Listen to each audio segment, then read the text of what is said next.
Alright, what's going on, guys? There is currently some very high profile drama going on in the gaming community, Twitch more specifically. It's still going on as we speak, but I think it's pretty much wrapping up. I would be surprised if it escalates any further than this, but there's already quite a bit to talk about. DMs have been leaked, people are making threats, people are talking about lawsuits. I mean, I basically woke up from my nap, I saw Pokimane and Ninja were trending on Twitter and they got in some sort of drama. I was like, oh shit, okay, rent is gonna be paid for the month, let me go ahead and check this out. This is great news for all of us, you know, as a spectator, doesn't get any better than that. So I spent like the last hour or so looking at all the tweets, watching some videos, trying to get a good understanding of everything, trying to get all the facts, and I think I have a pretty good grasp of the situation. So let me try to break it down from the beginning, and I'll give you some thoughts here and there as we go along. It all actually started with another streamer, Jidion, who basically hate-rated Poki's stream, and he sent all his viewers over to her chat, and they all just spammed the whole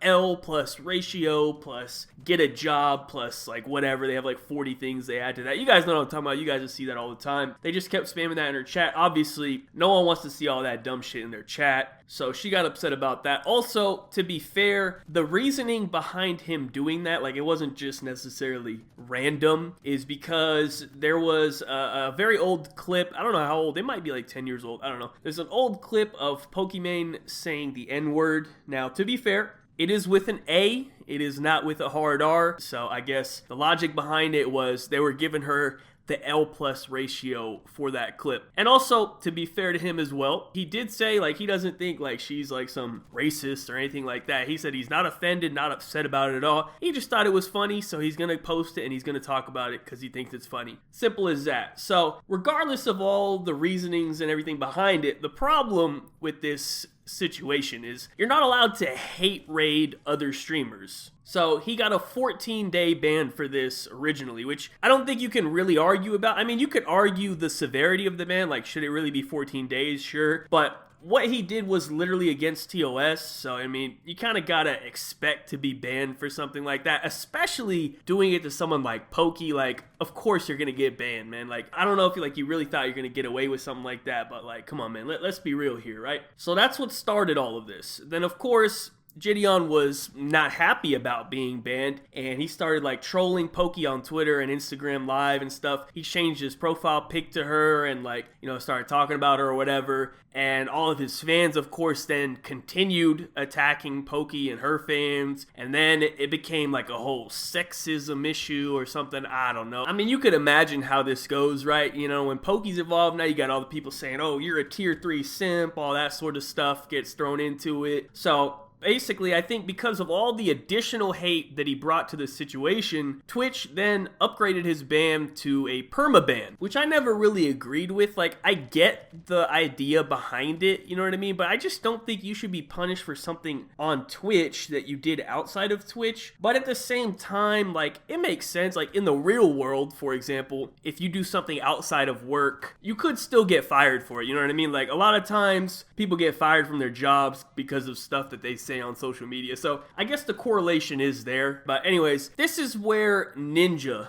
comes into the story. So I guess Jidion went into Ninja stream and he was like talking to him in chat or whatever. He's like, yeah, man, I got permabanned and all this. And Ninja was like, damn, man, that sucks. I can text my manager over at Twitch and I'll see if they can do anything about it. And he said it on stream. I saw the clip. He literally says on stream, I sent the text, bro. I can't promise anything's gonna happen. And I'm not gonna include any clips in this video because these people are all being really weird about the situation. They're like taking people's videos down and shit. Like, they're pretty easy to find if you're really that interested. They're on Reddit, on Twitter. You can go watch them there, but I'm not trying to get sued next here. So anyway, so Poki was upset that he was helping this guy get unbanned. Whatever, okay, cool. Everyone's entitled to their opinion on the situation. That's fine. Here's where it gets kind of crazy. So now Poki goes on stream and she starts leaking DMs and messages from people. So here is the first one from Ninja. Hey, so I just want you to know, I swear on my grandfather's life, who just passed away, that I didn't text my Twitch rep.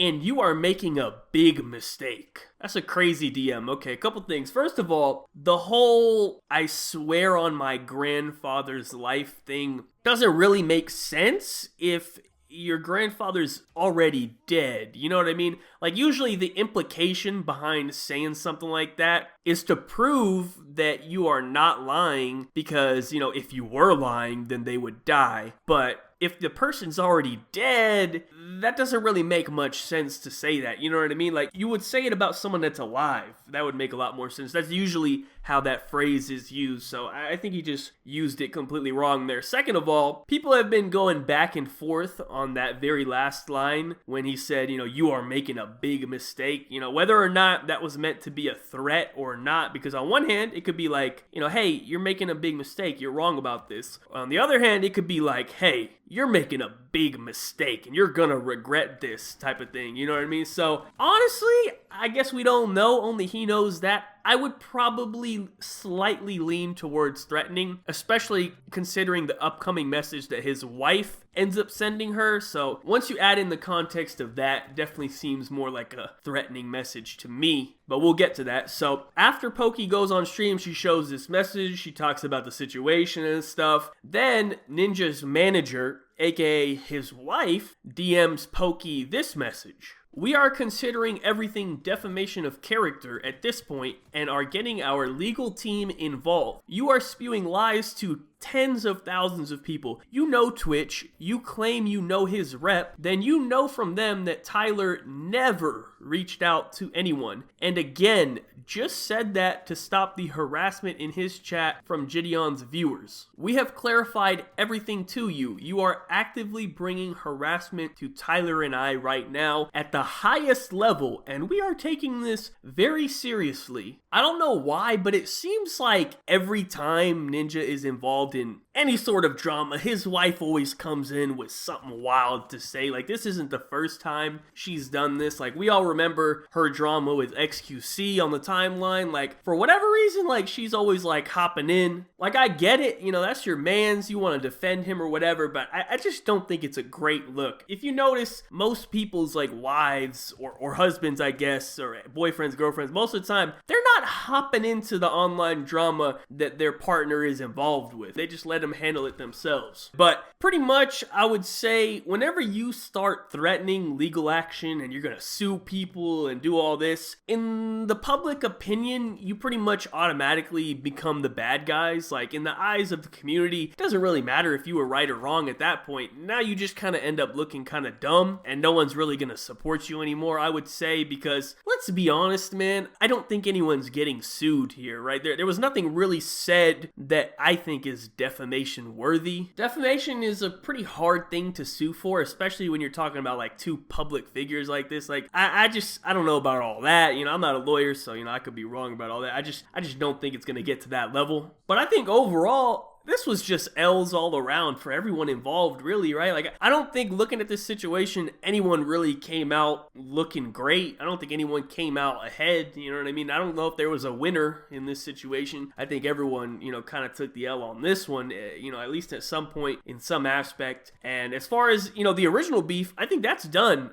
Jidion, he made an apology video. He apologized on Twitter as well. He said, he shouldn't have done all that and whatever. And he said he's just going to stream on YouTube from now on, so it doesn't even matter that he's been on Twitch. So I think that original drama is done. I guess we're still waiting to see if the Ninja and Poki beef gets resolved. I don't know. I think that's more likely just gonna fade away. Maybe we'll see an apology or something, but both of them will probably just stop talking about it, and then everyone's gonna forget about all this in like 3 days, move on to the next juicy drama. But this was some high profile drama, man. We had to talk about this one. It's always wild to see DMs being leaked because a lot of people just don't do that. I would say in most instances you probably don't want to leak DMs, but sometimes it is called for, and it is always hilarious to see what people will say in DMs and stuff compared to what they'll say publicly, because 9 times out of 10 it's completely completely different. So, you know, it is always interesting to say the least. But yeah, that's pretty much it for the video, man. I don't know. I'm not too invested in all this, but you know, it was worth the read. It was some solid entertainment for the night, and I'm gonna pretty much leave it at that. I don't really have too much of a strong opinion on it either way, but you guys let me know your thoughts on it down below. Thank you guys so much for watching. Be sure to like, rating if you enjoyed, subscribe if you're not already, follow me on Twitter, links in the description down below. Check out my last video if you missed it. It was about how this IG model tried to trap Drake, but she didn't know he had his own top secret birth control method. It was actually kind of a wild story as well, but yeah, check that video out if you missed it. Other than that, thank you again for watching. Have a good day and peace out.